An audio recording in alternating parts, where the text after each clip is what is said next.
Thank you very much. Thank you very much, Alicia. First of all, can I say that it is actually a great honor for me to be here with members of Eugenia's family and among so many friends of Eugenia. I can't help feeling in this situation that economics is really so trivial in the face of a human loss. But I'm encouraged by the fact that this economics was also the discipline to which Eugenia dedicated her work, and I think this encourages me, and I think it should encourage us all to continue our discussions, to continue with the serious mind, with the serious thought that she gave to her work. Let me pull out my screen. Oh, somewhere here is my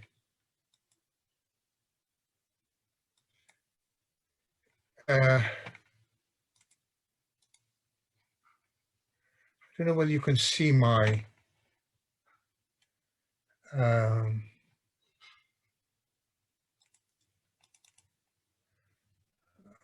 let me.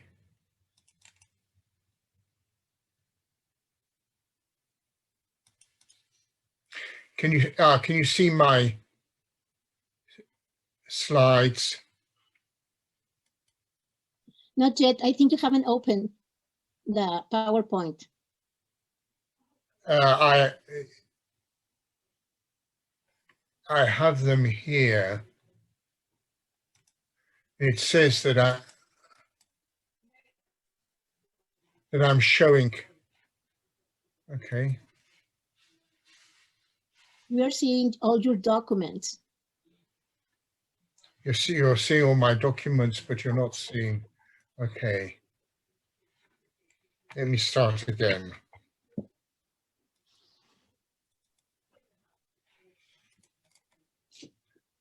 Can you see it now?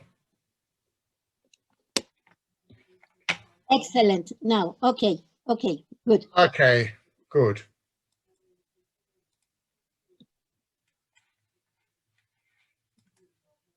Okay.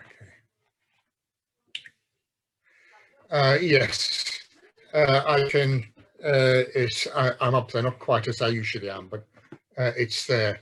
I'm going to talk today about fiscal policy and debt management, simply because I think this is now going to the direction of a lot of fiscal discussion or discussion of fiscal policy. This is the direction in which a lot of that discussion will go, and a lot of the discussion on financial markets will go in this direction. I'm starting my work on. I started my work on this really through my work on Kalecki, and in particular looking at Kalecki's work, early work on national income and expenditure.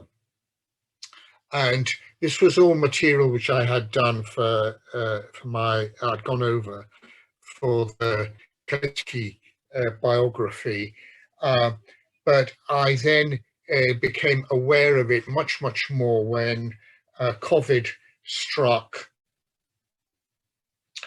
But even before COVID struck, when we became aware that monetary policy did not seem to work, that the central banks, which after the 2008 crisis were so took upon themselves the task of reviving the global economy found themselves in serious difficulty, and a discussion started on what they called fiscal dominance. Fiscal dominance meaning that fiscal policy, instead of being focused on balancing the budget, reducing public debt, actually had broader economic functions. And this discussion on fiscal dominance was reinforced with the arrival of COVID and the realization that in policy circles that really the government had to intervene.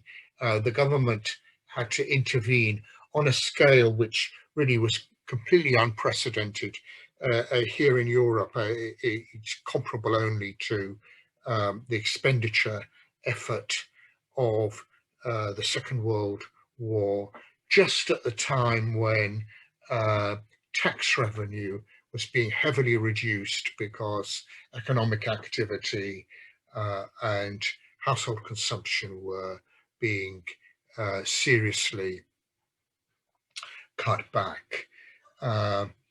And what this gave rise to, in my view, was the renewed importance of fiscal policy, and fiscal policy in relation to debt management, or monetary policy in relation to debt management.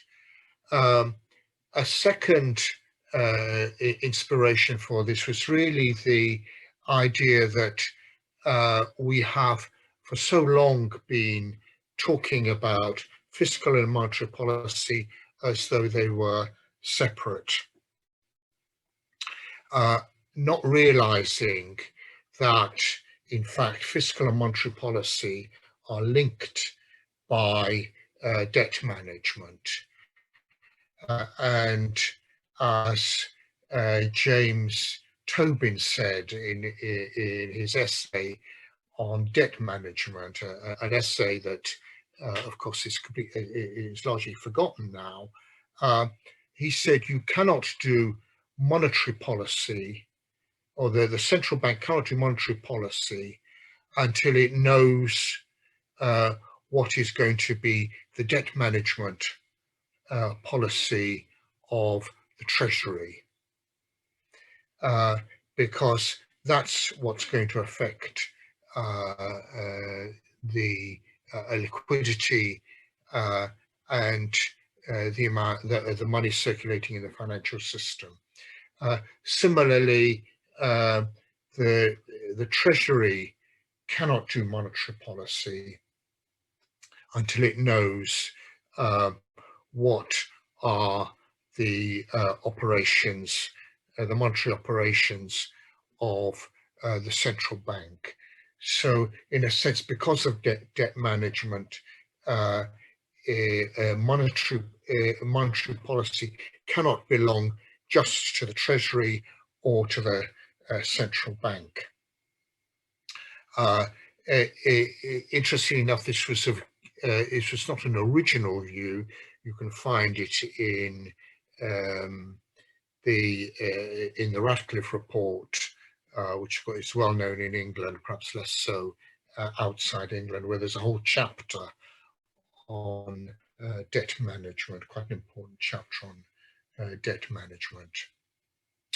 And of course, while this has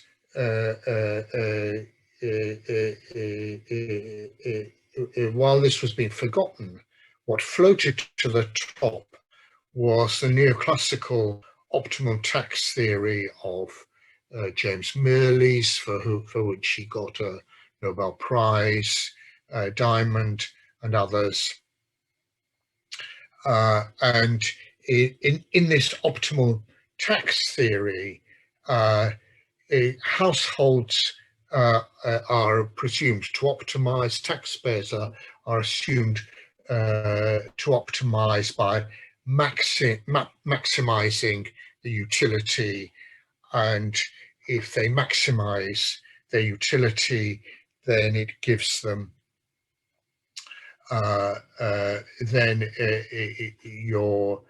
optimum tax is the tax which leaves households with the same utility that they had before. And the conclusion of all this is, or one of the conclusions of this discussion is, of course, the idea that a lump sum tax is the optimum tax, the most regressive tax possible is the optimal tax. Now, I want to argue that all this theory may apply if all income is spent, and the presumption is that all income really is spent. But if households save, then the optimum tax, any taxes, will of course reduce the real income of households that don't save. But but for other households and for firms, taxation will, on the whole, not affect, or can be shown not to affect, their expenditure. It will only affect the liquidity of their wealth portfolio. And of course, they have wealth. We know that they have wealth because, by implication of the fact that they save. So my what I want to suggest here is that what governments should be doing is actually splitting their budget into two parts, and I'll explain at the end why I think this is particularly useful from a policy point of view. They should split their budget into two parts. One is a functional budget, a budget that takes in all the government's expenditure in the real economy, on public services, on transfer payments, on subsidies. And on the revenue side, all the taxes on incomes and expenditure in the real economy that would affect expenditure or aggregate demand in the real economy. Okay, so this is, I call this the functional budget because this is the bit of the budget, the part of the budget that affects the real economy. There's a separate, I think there should be a separate budget which consists on the expenditure side of servicing government debt. Servicing government debt, because government debt is held by those who save, and therefore, by definition, payments on government debt affect the liquidity of the wealth portfolio, but not expenditure. And on the revenue side, taxes on property, taxes on wealth, or inheritance, capital gains tax, and also taxes on profits, but with the allowance for investment to max of any given investment. This is fairly easy to work out how to do this. As long as you have this allowance, then the tax on profits in effect doesn't affect the profitability of a given investment, and is therefore it doesn't affect its pre-tax profitability or post-tax profitability, and therefore doesn't affect investment. So you have from this kind of two principles of fiscal policy. This really comes out of Kalecki's work on war finance. You have, in the first instance, a functional budget which influences aggregate demand or expenditure in the real economy. And secondly, you have a financial budget which influences the liquidity of capitalists or wealthy households. And why this is important, and I come now to the purpose, the function of having this split budget, is that it actually gives you two independent fiscal instruments: a financial budget for debt management and a fiscal budget for, a financial functional budget for aggregate demand management.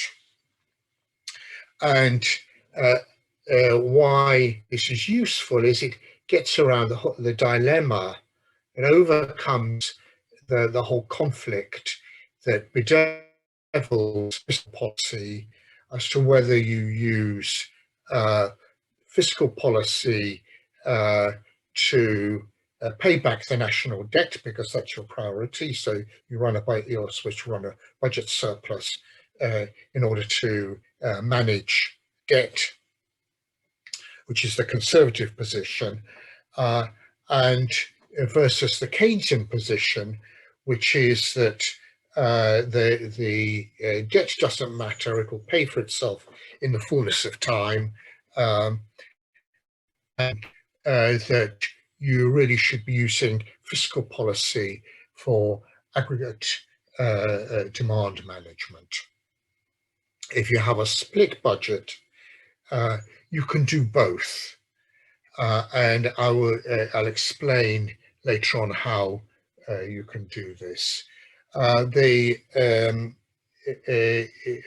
the way, it's predicated on the idea that the fiscal deficit is financed domestically, it's financed in the domestic currency, and it's not foreign financing.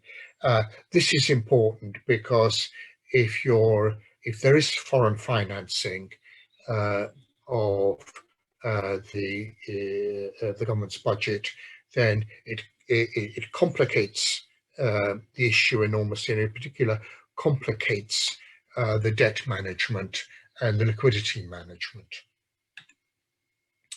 So let me look at one of the some of the dynamic implications of this. What's the effect of this on the fiscal multiplier? Well, we can go through various different positions on the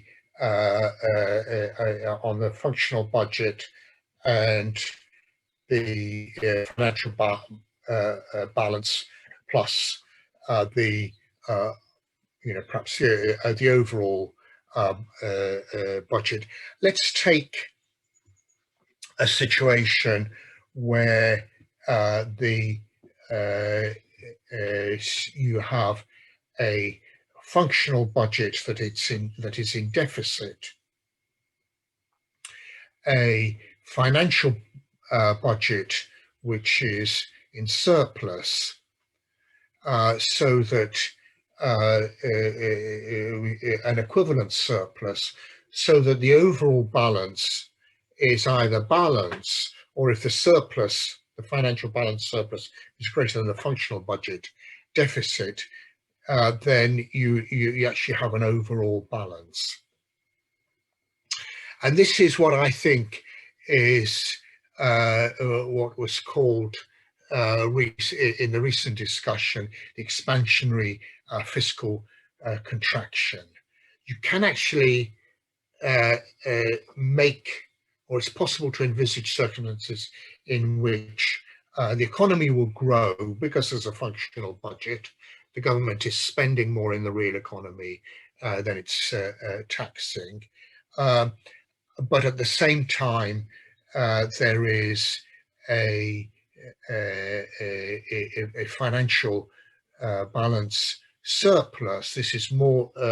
This is either covered or more than covered by the financial budget surplus, which is actually simply accelerating the turnover of money, or the velocity of circulation of money in financial circulation. So I'm arguing that this is possible.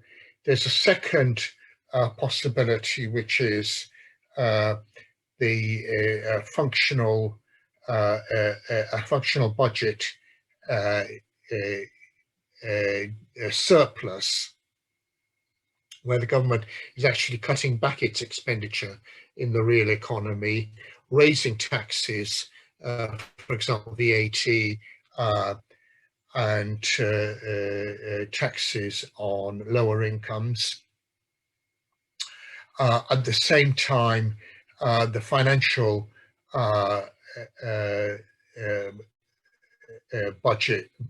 budget is in deficit. It's in deficit. The usual reason would be supply side economics, the belief that, as Galbraith famously put it, the rich need more money to make them work harder. The poor need less money to make them work harder. So you need to tax the poor more, but tax the rich less. And if you cut back on taxes on wealth, on taxes on profit, you end up with a surplus in the financial budget,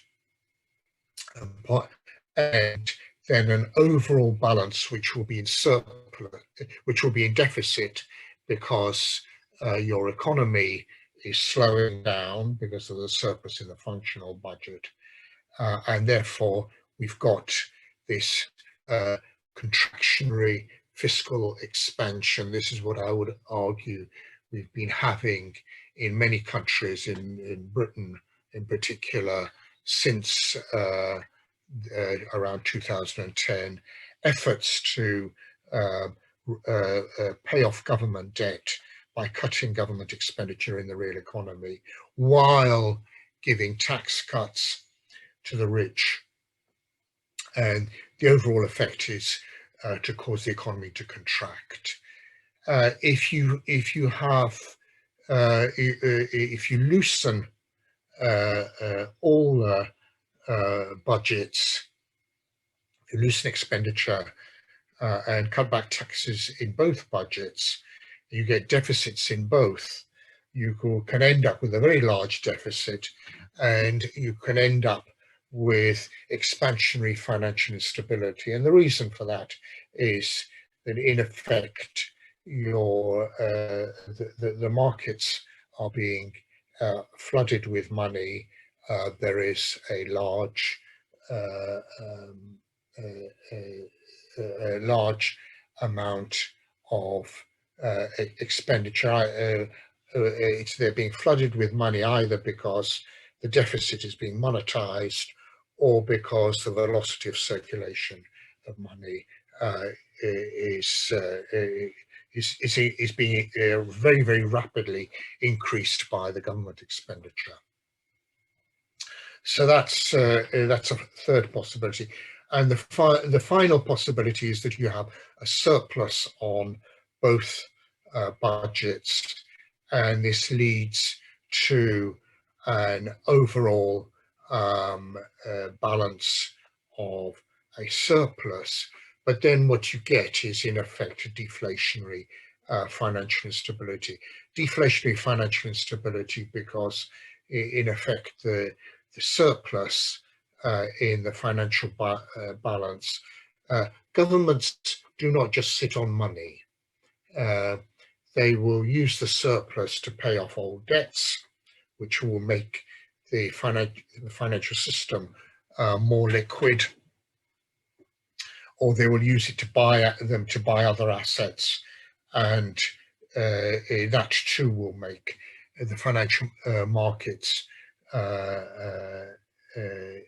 more liquid, and that additional liquidity makes the financial system more unstable. Let me just conclude by saying a few words about how what I think may be the usefulness of this in accounting terms. I mean, I think this is useful in policy terms, because, as I said already, it gives us two instruments, two fiscal instruments, both to manage debt and the liquidity of the financial markets. One to manage debt and the liquidity of the financial markets, the other one to manage aggregate demand. But I think what we can do is see this as a step towards a comprehensive public financial reporting, where we in effect have treat the government budget much more like, say, the government's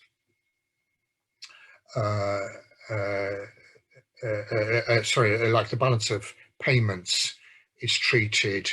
In other words, a system in which we don't just show current expenditure, current income, and current expenditure, but we show the financing of the deficits in the functional, financial, and overall balances. So we're moving much more towards the standard accounting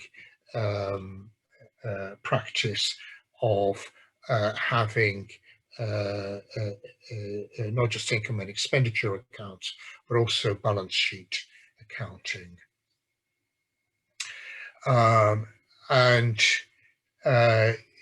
We have, in particular, we can look at, it's possible for the government to target the use of the overall surplus, either to expand the government's balance sheet through buying assets, or reducing the government's balance sheet by buying in debt. In either case, as I said, making private sector wealth portfolios more liquid. It's possible to target this and in effect use monetary policy to target the liquidity of the financial system. Now, of course, one may ask the question is, how is this possible in a globalized financial world where we have the capital markets of the major economies are integrated? And this is certainly true that there are limits on the absolute control over liquidity of private sector wealth portfolio liquidity. But I think it's still possible by managing, through the management of government debt, to manage domestic financial markets to actually a significant extent. Although, as I say, not completely. I'll finish off there and I guess leave some time for questions. Okay. Thank you, Jan. It is very interesting, especially because right now the debt is a terrible, I think it is the highest amount of debt that we have right now around the world. But I would like if somebody of our participants would like to give some comments, or we have time until the next session. So I would like to ask if somebody will like, hi, Mario. I pass the microphone, Mario.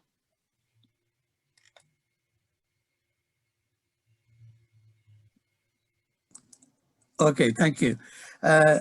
Thank you, Jan, for this wonderful presentation. I find it extremely interesting. I was just thinking of something that came to mind when you were discussing the whole issue of financial integration worldwide and the consequences that this has in being able to manage, now I remember I think in the US, there was an attempt in the 1960s, literally in the late 60s. My mind now, it doesn't quite remember as well these years, but I could tell you there used to be, and in fact, even in Canada, there was a promotion of this from one of the political parties here on the left, which was the idea of introducing a sort of interest equalizing tax as a way of attempting to deal with that issue. Yeah. And I'm just wondering if such an idea can, in a sense, be part of the whole package, if you want to call it that. Okay, Jan, would you like to answer? And then I would like also to say something, but first, please, Jan. Yeah, I think you're right. Something like this could be an answer. One possibility is simply for the government to operate with government debt that can only be held by residents. This is something which has been used in the past. Of course, the problem is that one can always overcome this, and in the past, the way it was overcome was by using depository receipts instead of actual government debt. So one got around this. I think that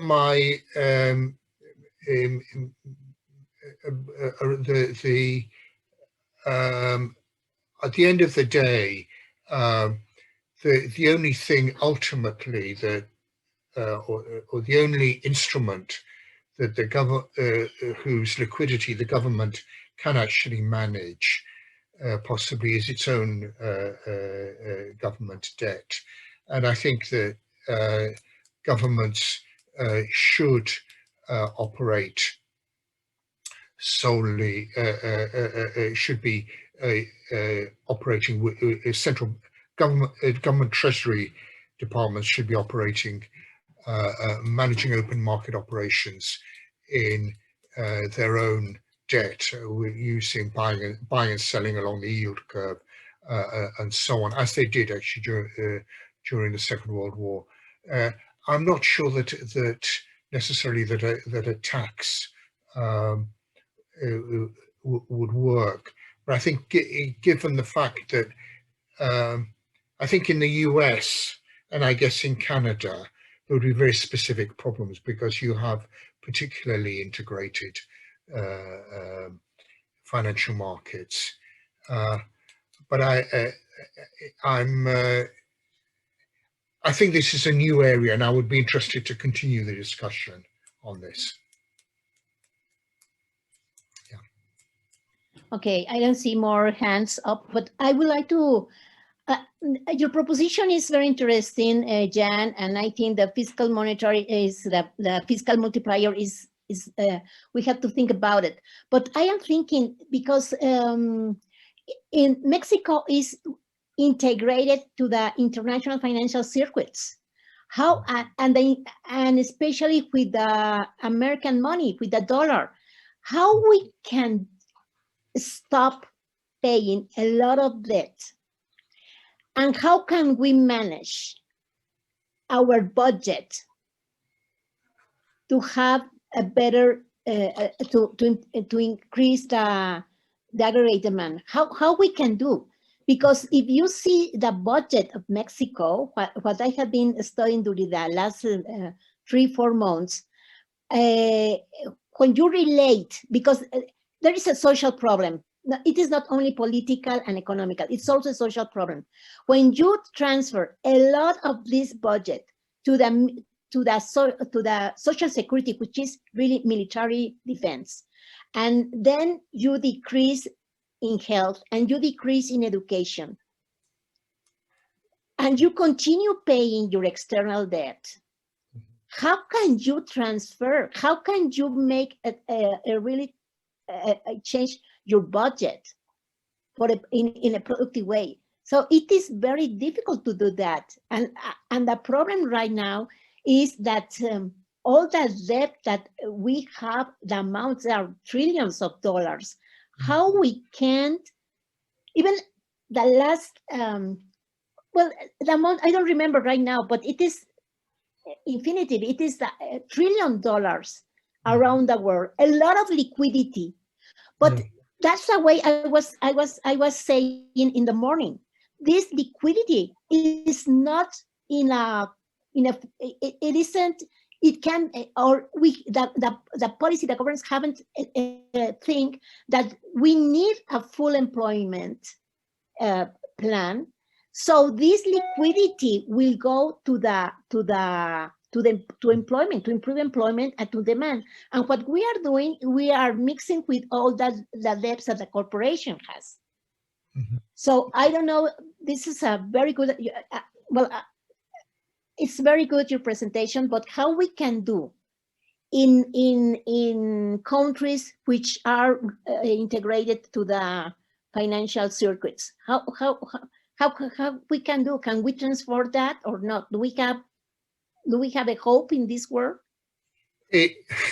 Well, I think there is, as long as the government it keeps its borrowing in its domestic currency. I think this is the key thing, and then supports that borrowing in domestic currency with open market operations to ensure that it can borrow at the longest possible maturity. It's very, very important to borrow at the longest possible maturity, because this saves on turning over capital.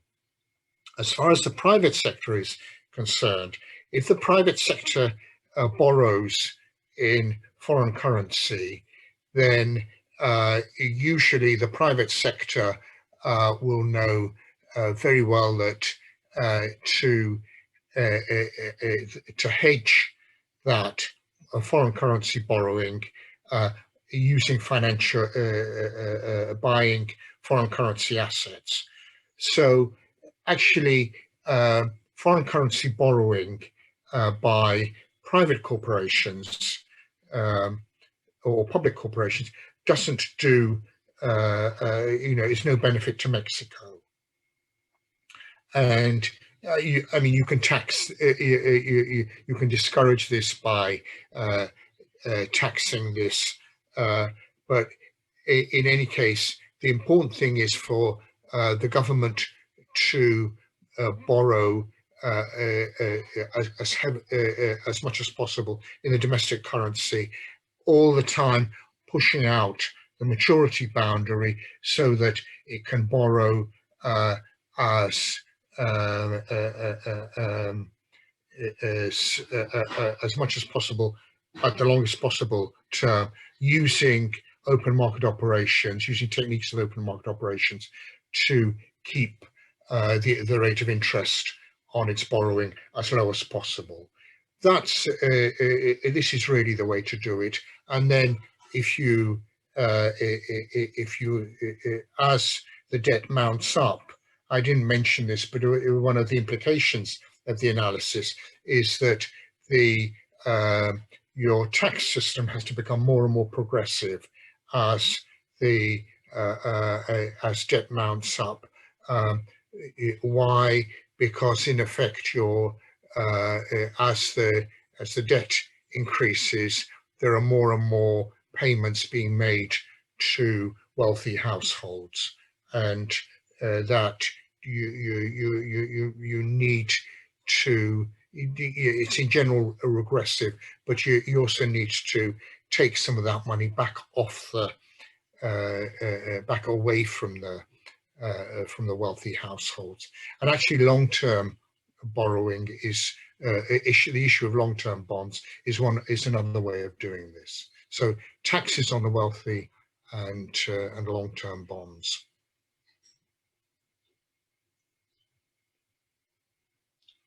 Okay. Thank you, Jan. I don't know if everybody wants to make other comments or ask something. We're just finishing. I don't see. Jan, wonderful to hear you, and we are very happy that you are here and in this program that Eugenia has created for us. She gave us a great gift to all the participants and all that we are here. Well, thank you very much, Alicia, and thank you very much, Eugenia, as well. Yes, thank you. Well, we are going to have the